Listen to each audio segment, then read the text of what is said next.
Bismillahirrahmanirrahim. Assalamu alaikum dear students. I am your English teacher Khalid Hussain. आज हम 11 दिसंबर 2020 English के lecture में class new 9th के लिए पास्ट परफेक्ट कंटिन्यूअस टेंस को स्टडी करेंगे।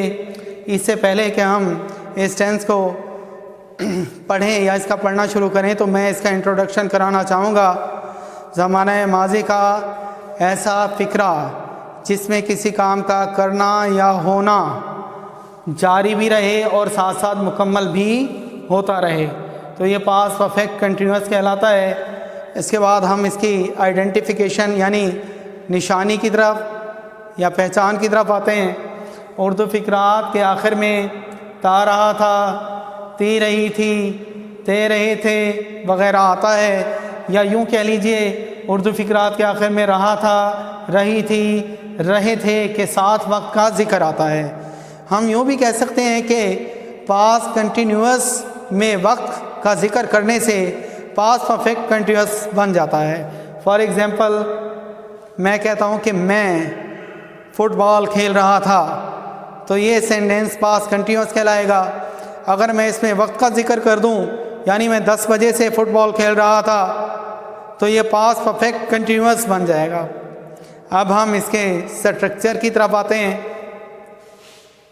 सबसे पहले आप सब्जेक्ट लिखेंगे, सब्जेक्ट के बाद हैड बीन, उसके बाद वर्ब की आईएनजी फॉर्म, उसके बाद ऑब्जेक्ट, फिर सिंस या फॉर, फिर टाइम। इसी तरह अगर हमने इसे नेगेटिव सेंस में चेंज करना हो तो आप हैड के बाद नॉट का इजाफा कर देंगे, यानी subject had not been, ING form of verb जिसे आप फोर्थ फॉर्म भी कहते हैं, उसके बाद ऑब्जेक्ट, फिर सिंस या फॉर, फिर टाइम। सिंस या फॉर के बारे में आप गुज़िश्ता लेक्चर में अच्छी तरह पढ़ चुके हैं। उम्मीद करता हूं कि आपको इसका कंसेप्ट क्लियर हो गया होगा। इसके बाद इंटेरोगेटिव सेंटेंसेस की तरफ आते हैं बेटा। इंटेरोगेटिव सेंटेंसेस के लिए आप सब्जेक्ट से पहले हैड का इजाफा करेंगे, यानी हैड को सब्जेक्ट से पहले लिखेंगे, उसके बाद सब्जेक्ट, फिर आईएनजी फॉर्म ऑफ वर्ब, फिर ऑब्जेक्ट, उसके बाद सिंस फॉर, फिर टाइम, और उसके बाद क्वेश्चन मार्क आप लाजमी पुट करेंगे। जी बेटा, अब इनकी एग्जांपल्स को देखते हैं। तो आइए पहले फर्स्ट एग्जांपल को देखते हैं। वो 1 घंटे से ख़त लिख रहा था। He had been writing the letter for an hour. He had been writing the letter for an hour. Second example देखते हैं। मैं दोपहर से सो नहीं रहा था। ये बेटा सेंटेंस नेगेटिव है और नेगेटिव के लिए हम हैड के बाद नॉट का इजाफा करते हैं। I had not been sleeping since known.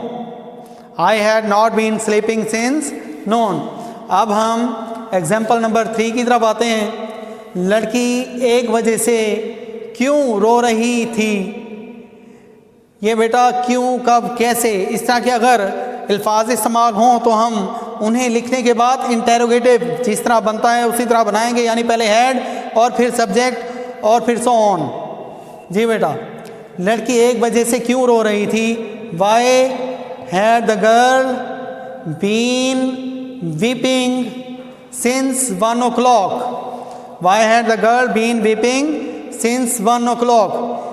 बेटा इस टेंस में बाज़ सेंटेंसेस इंटेरोगेशन फॉर्म में ऐसे भी आते हैं जिनमें काम के आगाज़ का वक्त पूछा जाता है, यानी ये काम कब शुरू हुआ। तो उसके लिए हम सिंस व्हेन का इस्तेमाल करते हैं, यानी सेंटेंस के शुरू में सिंस व्हेन लगाएंगे, उसके बाद सब्जेक्ट, उसके बाद हैड, उसके बाद सब्जेक्ट, फिर बीन, फिर वर्ब की आईएनजी फॉर्म और उसके बाद ऑब्जेक्ट, और यहीं पर सेंटेंस को एंड कर देंगे। मसलन अगर कहा जाए लड़की कब से रो रही थी।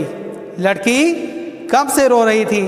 Since when had the girl been weeping. इसमें क्योंकि ऑब्जेक्ट मौजूद नहीं, लिहाजा यहीं पर हम सेंटेंस को क्लोज कर देंगे। इसके बाद बेटा आप पेज नंबर 103 अपनी बुक का खोल लीजिए। इस पर मौजूद एग्जाम्पल्स आपने सॉल्व करनी है। इस बारे में आपको मैं इस लेक्चर के थ्रू सारा स्टडी करा देता हूँ। पास्ट परफेक्ट कंटिन्यूअस टेंस, वो 1 घंटे से ख़त लिख रहा था। He had been writing the letter for an hour.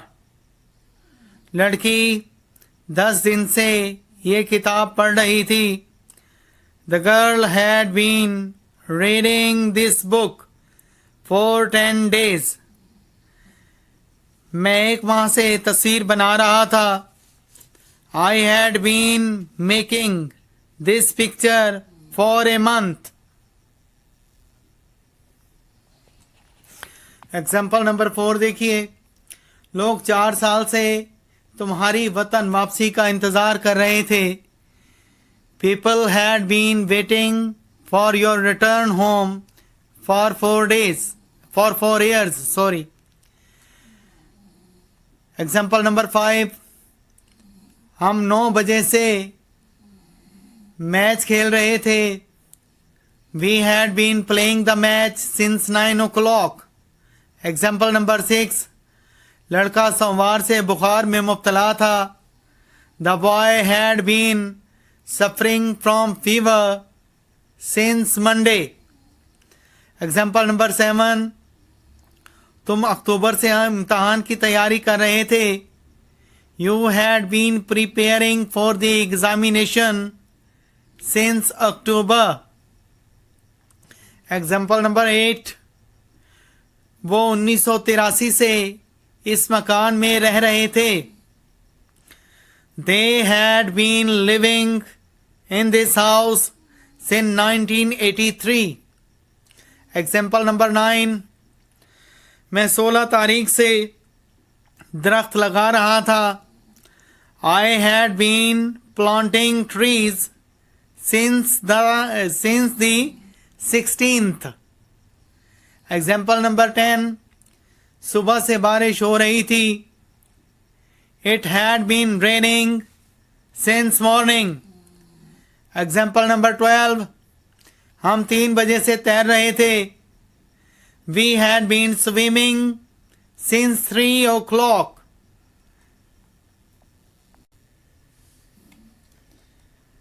Ji, example number 13, हम 3 घंटे से तैर रहे थे। We had been swimming for 3 hours. Example number 14, तुम मंगल से तकरीर कर रहे थे। You had been तुम मंगल से तकरीर तैयार कर रहे थे।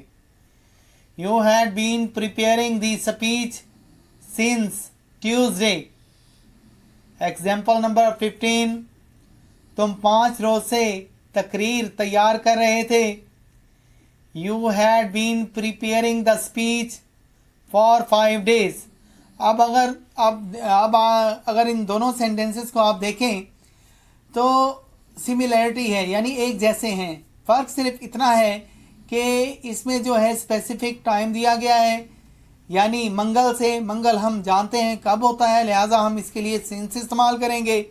जबकि एग्जाम्पल नंबर 15 में 5 रोज़ से तकरीर तैयार करने का जिक्र है, नहीं 5 रोज़ का जिक्र है, और हम नहीं जानते कि 5 रोज़ का आगाज़ कब हुआ, लिहाजा यहाँ पर हम सिंस की बजाय फार इस्तेमाल करेंगे।